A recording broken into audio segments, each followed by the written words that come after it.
Sir poor mind సెట్లో ఉండేవాళ్ళు టైంకి ఇంపార్టెన్స్ ఇవ్వకుండా మనీకి ఇంపార్టెన్స్ ఇస్తున్నారు. అంటే మన టైం వేస్ట్ అయినా పర్లేదు కానీ మన మనీ ఖర్చు అవ్వద్దు అనుకుంటారు. అంటే ఆ 3 కిలోమీటర్ల డిస్టెన్స్ని మనం నడుచుకుంటూ వెళ్తే అక్కడ మనకి ఒక రూ. 15 సేవ్ అవుతాయి కదా అని ఆలోచిస్తారు పూర్ మైండ్ సెట్ ఆలోచన విధానం. కానీ రిచ్ మైండ్ సెట్ ఆలోచన విధానం ఏ విధంగా ఉంటుందంటే, మన డబ్బులు ఎంత ఖర్చయినా పర్లేదు, నా టైం అనేది సేవ్ అవ్వాలి, నా ఎనర్జీ సేవ్ అవ్వాలి, నేను ఆ టైంని ఆ ఎనర్జీతో పాటు ఇంకొక పని చేయాలి అని ఆలోచించుకుంటారు. రిచ్ మైండ్ సెట్ ఉండేవాళ్ళు వాళ్ళు మనీ కంటే కూడా ఎక్కువ టైంకి ఇంపార్టెన్స్ ఇస్తారు. ఒక్కొక్కసారి మన మనీ లాస్ అయినా పర్లేదు కానీ నా టైం సేవ్ అవ్వాలి అనే ఆలోచన విధానం రిచ్ మైండ్ సెట్లో ఉంటుంది. ఇప్పుడు మనం కూడా ఆలోచించుకుంటే మన వెస్టేజ్లో మనం రోజులో మనకి 24 గంటల టైం ఉంటుంది. మన టైంని ఖర్చు పెట్టేసుకోవాలంటే ఈజీగా ఖర్చు పెట్టుకోవచ్చు. ఎందుకంటే మనం ఫోన్ చూసైనా ఖర్చు పెట్టుకోవచ్చు, లేకపోతే ఏదైనా షాపింగ్కి వెళ్ళొచ్చు, లేదంటే ఎవరితో నా పక్కన వాళ్ళతో మాట్లాడవచ్చు, సినిమా ఇంట్లో టీవీ చూడొచ్చు, ఏదైనా చేయొచ్చు, ఒక యూట్యూబ్ చూడొచ్చు, ఏదైనా చేయొచ్చు. కానీ మనం టైం సేవ్ చేసుకొని టైం వాల్యూ ఇంపార్టెన్స్ని తెలుసుకొని గడిచిపోయిన టైం ఎప్పుడు కూడా తిరిగి రాదు. మనకున్న టైంలోనే మనం ప్లానింగ్ చేసుకొని ఇప్పుడైనా కూడా ఎవరిమైనా కూడా మన టైం ఎక్కడైనా వేస్ట్ చేస్తున్నామా, పూర్ మైండ్ సెట్లో ఉన్నామా? పూర్ మైండ్ సెట్లో ఉంటే ఎప్పటికీ పూర్లోనే ఉంటాం.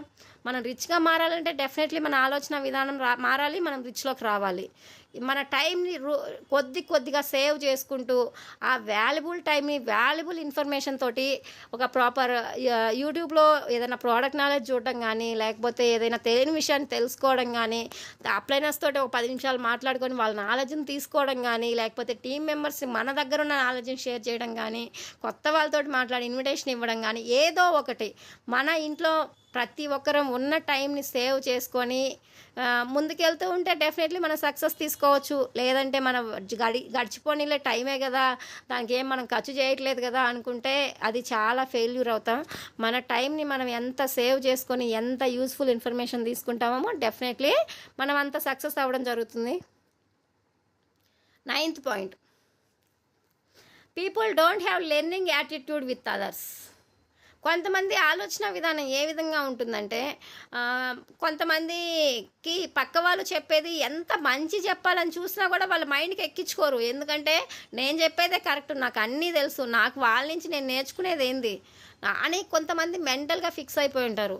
పూర్ మైండ్ సెట్ ఉండే ఆలోచన విధానం అది. వాళ్ళకి మనం మంచి చెప్పాలని చూసినా కూడా మనం ఏం చెప్తున్నామని కూడా వాళ్ళు ఆలోచించకుండా వాళ్ళకి నచ్చిన వేలే వాళ్ళు వెళ్ళడం జరుగుతుంది. కానీ రిచ్ మైండ్ సెట్ ఉండే వాళ్ళు ఏ విధంగా ఆలోచిస్తారు, people should have learning attitude with others. వీళ్ళు రిచ్ మైండ్ సెట్ వాళ్ళు ఏ విధంగా ఆలోచిస్తారంటే, ప్రతి ఒక్కరిలో ఎంతో కొంత మంచి ఉంటుంది, మనకు తెలియని విషయాలు డెఫినెట్లీ వాళ్ళ దగ్గర ఏదో ఒక విషయం ఉంటుంది, ఆ విషయాన్ని నేను తెలుసుకోవాలి, ఎందుకంటే అది నాకు ఫ్యూచర్లో ఏదో ఒక సందర్భంలో నాకు యూజ్ అవ్వచ్చు అని ఆలోచిస్తారు రిచ్ మైండ్ సెట్ వాళ్ళు.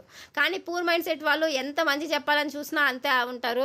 ఇప్పుడు మన బిజినెస్లో కూడా మనం అప్లైనర్స్గా ఉండి మన టీం మెంబర్స్కి ఏదైనా ఒక సజెషన్ ఇస్తున్నామంటే అది ఎందుకోసం ఇస్తున్నాం, మన అప్లైనర్స్ అయినా మనకు ఎందుకు ఇస్తున్నారు, మనం ప్రాపర్గా మన దగ్గర కొంత మన సీనియారిటీ తక్కువే కదా మన అప్లైనర్స్ తోటి పోలిస్తే, వాళ్ళకంటే మనకు నాలెడ్జ్ తక్కువే. ఎక్కడైనా కూడా వాళ్ళు ఆల్రెడీ ఫెయిల్యూర్స్ని దాటుకొని సక్సెస్ తీసుకున్నారు. మనం అలా వెళ్ళాలంటే మన అప్లైనర్స్ ఏదైతే సజెషన్స్ ఇస్తారో వాళ్ళు మనం రిసీవ్ చేసుకోవాలి. ఎందుకంటే మన మంచి కోసమే అప్లైనర్స్ ఏది చెప్పినా. సో ప్రతి ఒక్కరం కూడా ఇప్పటికైనా కూడా మనం ఏదైనా అప్లైనర్స్ చెప్పిన మాటల్ని పెడచెవుని పెడుతుంటే ఇప్పటికైనా మనం వాటిని తెలుసుకొని మన తప్పుల్ని మనం కరెక్షన్ చేసుకొని ముందుకెళ్ళాలి.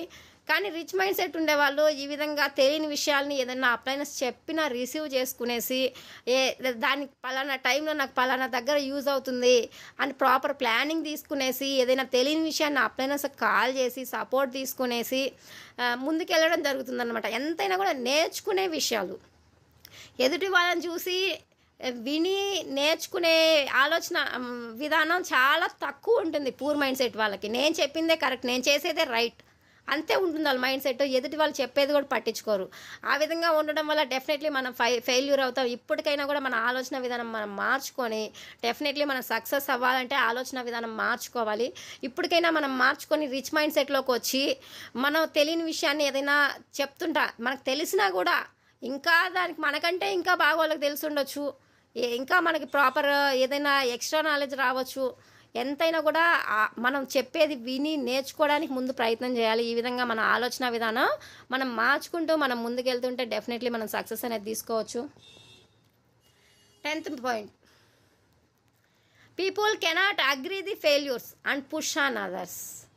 కొంతమందిని ఏ విధంగా ఉంటాం, పూర్ మైండ్ సెట్ ఉండే ఆలోచన విధానం ఉండే వాళ్ళు ఏ విధంగా ఉంటారంటే, మనకి ఏదైనా ఒకటి ఫెయిల్యూర్ అయ్యామంటే అది నా వల్ల కాదు, ఇప్పుడు మన వల్ల ఏదైనా ఫెయిల్యూర్ జరిగిందంటే మన వల్లే జరుగుంటుంది, దాంట్లో ఎంతో కొంత మన పర్సెంటేజ్ అనేది ఉంటుంది ఆ మిస్టేక్లో.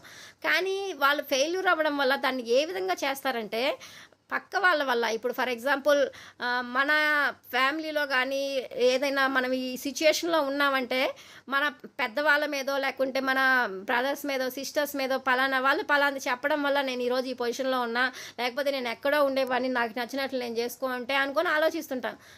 కానీ రిచ్ మైండ్ సెట్లో వాళ్ళు ఏ విధంగా ఆలోచిస్తారంటే, people agree the failures and do self analysis to avoid failure in future. Rich mind సెట్లో వాళ్ళు ఏ విధంగా ఆలోచిస్తారంటే, నేను సక్సెస్ అయినా ఫెయిల్యూర్ అయినా ఏదైనా కూడా అది నా వల్లే, నా ఆలోచన విధానం వల్లే, నేను గతంలో తీసుకున్న నిర్ణయాల వల్ల నేను ఈరోజు ఈ పొజిషన్లో ఉన్నా. ఈరోజు ఫెయిల్ అయినానంటే నేను పాస్ట్లో గతంలో నేను మంచి నిర్ణయాలు తీసుకోండను, నేను కరెక్ట్ వేలో వెళ్ళకపోవడం వల్ల నేను ఈరోజు ఫెయిల్ అయినా. ఇప్పటికైనా కూడా నేను మార్చుకునేసి నేను కరెక్ట్ వేలో వెళ్ళాలి, నేను రిచ్గా ఆలోచించి నా ఏదైతే డెసిషన్స్ ఉన్నాయో అవి కరెక్ట్ వేలో ఇప్పుడైనా మంచి డెసిషన్స్ తీసుకుంటే నేను ఫ్యూచర్లో అయినా నేను మంచి పొజిషన్లో ఉంటాను, అలానే నా పిల్లలకు మంచి లైఫ్ ఇస్తాను అని ఏదైనా కూడా మంచి అయినా చెడైనా తన మీదే వేసుకుంటారు. ఇప్పుడు మన బిజినెస్లో కూడా మనం ఏం చేస్తున్నాం, మన టీంలో ఏదైనా ఫెయిల్యూర్ అయిందంటే, ఏదైనా ఒకవేళ నాన్ క్వాలిఫై అయ్యామంటే దాన్ని కొంతమంది మనం టీంలో వాళ్ళ మీద, ఇప్పుడు మనకి ఎల్ఓబి రాకపోతే దాన్ని టీంలో వాళ్ళ మీద కొంతమందిని బ్లేమ్ చేస్తుంటాం. నువ్వు సరిగ్గా వర్క్ చేయలేదు, నాకు అందుకే ఎల్ఓబి రాలేదు, నువ్వు క్వాలిఫై కాలేదు. ఏదైనా టీం ఫెయిల్యూర్ అయిందంటే అక్కడ పక్కన వాళ్ళ మీద తోసేస్తుంటాం. కానీ దాన్ని మన ఫెయిల్యూర్గా మనం భావించి ఇప్పటికైనా కూడా మన మిస్టేక్ ఏదైనా ఉంటే మనం కరెక్షన్ చేసుకునేసి టీం ఫెయిల్యూర్ అంటే మన ఫెయిల్యూర్గా ఎవరిమైతే అంగీకరిస్తామో అప్పుడే దాన్ని అంగీకరించి కరెక్షన్ చేసుకుంటే డెఫినెట్లీ మనం సక్సెస్ అవుతాం. ఏదైనా కూడా రిచ్గా మారాలన్నా పూర్లో ఉన్నామన్నా అది మన ఆలోచన విధానం మీదే ఉంటుంది. ఎవరిమైనా కూడా దాన్ని ఫస్ట్ సెల్ఫ్ అనలైసిస్ చేసుకోవాలి. సెల్ఫ్ అనలైజ్ చేసుకొని నేను రిచ్లో ఉన్నానా పూర్లో ఉన్నానా, నేను ఇప్పుడు ఈరోజు ఈ స్టేజ్లో ఎందుకున్నాను, నేను గతంలో ఏం చేశాను, ఇప్పుడు నేను ప్రజెంట్ ఏం చేయాలి, నేను ఏం చేస్తే మంచిగా సక్సెస్ తీసుకోవచ్చు. వెస్టేజ్లో అయినా కూడా మనం స్టార్టింగ్లో బిజినెస్ ప్లాన్ వినొచ్చాం, ఏం వినొచ్చాం, నాకు 3 తరాలు ఇన్కమ్ కావాలి, కార్ కావాలి, ఇల్లు కావాలి, ఒక్కొక్కరికి ఒక్కొక్క గోల్ ఉంటుంది. కానీ ఆ గోల్ కోసం పని చేయకుండా మనం ఏదో నడుస్తున్నాంలే చేస్తున్నాంలే అని మనకి నచ్చినట్టు మనం నిర్ణయాలు తీసుకొని అప్లైనెస్ని ఫాలో అవ్వకుండా అలానే ఉండిపోవడం వల్ల ఈరోజు మనం ఫెయిల్యూర్లోనే ఉంటున్నాం కొంతమందిని. కానీ ఇప్పటికైనా కూడా మనం ఏదైనా మిస్టేక్స్ చేస్తుంటే దాన్ని కరెక్షన్ చేసుకొని ఇప్పటికైనా కూడా ఈ 10 పాయింట్లలో మనం ఎక్కడ మనం రాంగ్ వేలో వెళ్తున్నాం, నాలో నేను ఏం కరెక్షన్ చేసుకోవాలి, ఎవరికి వాళ్ళని సెల్ఫ్ అనలైజ్ చేసుకొని ఇప్పటికైనా కూడా మనం పూర్ మైండ్ సెట్ నుంచి రిచ్ మైండ్ సెట్లోకి మారాలి. మారితేనే మనకు సక్సెస్ అనేది వస్తుంది. లేదంటే మన ఆలోచన విధానం మారకపోతే మనం ఎప్పటికీ పూర్లోనే ఉండిపోతాం. కానీ ఇప్పటికైనా కూడా మన ఆలోచన విధానం మార్చుకొని మనం రిచ్లోకి రావాలి. రిచ్లోకి వచ్చినప్పుడే మన ఆలోచనలు రిచ్గా ఉంటాయి, మనం రిచ్లోకి కూడా మారగలుగుతాం. పూర్ స్టేజ్లో నుంచి రిచ్గా మారాలన్నా మన ఆలోచన విధానం మారితే పూర్ నుంచి ఆ ఆలోచనకి తగినట్లుగా మనం సమస్యలకు పరిష్కారం చేసుకునేసి మంచి డెసిషన్స్ తీసుకొని రిచ్గా మారడం జరుగుతుంది. ఈరోజు ఈ క్లాస్ విన్న తర్వాత అయినా కూడా ఎవరికి వాళ్ళు సెల్ఫ్ అనలైసిస్ చేసుకొనేసి నాలో నేను ఏం కరెక్షన్ చేసుకోవాలి, ఇప్పటి వరకు నేను ఏం మిస్టేక్స్ చేశాను, ఈ 10 పాయింట్లో నేను దేంట్లో పూర్గా ఉన్నాను, నేను నాలో ఏం కరెక్షన్ చేసుకుంటే నేను రిచ్లోకి రావాలి అని ఎవరికి వాళ్ళని సెల్ఫ్ అనలైసిస్ చేసుకునేసి కరెక్షన్ చేసుకొని ముందుకెళ్ళాలి. ప్రతి ఒక్కరూ రిచ్ మైండ్ సెట్లో ఉంటే ఎప్పటికీ కూడా మనం రిచ్గా అవ్వడం జరుగుతుంది. ఎవరికి వాళ్ళని సెల్ఫ్ అనలైసిస్ చేసుకొని ఈ రోజుకైనా కూడా మనం మైండ్ సెట్ని మార్చుకొని రిచ్ మైండ్ సెట్లోకి రావాలి ప్రతి ఒక్కరం కూడా. Thank you so much. అనుకున్న లెవెల్స్ని ప్రతి ఒక్కరు కూడా డెఫినెట్లీ మీట్ అవ్వాలి, డెఫినెట్లీ అవుతాం కూడా. మన మైండ్ సెట్ చేంజ్ అయితే ఫస్ట్ మన మైండ్ సెట్ మెంటల్గా మన మైండ్లో ఫిక్స్ అయ్యామంటే దాన్ని ఏదైనా చేస్తాం.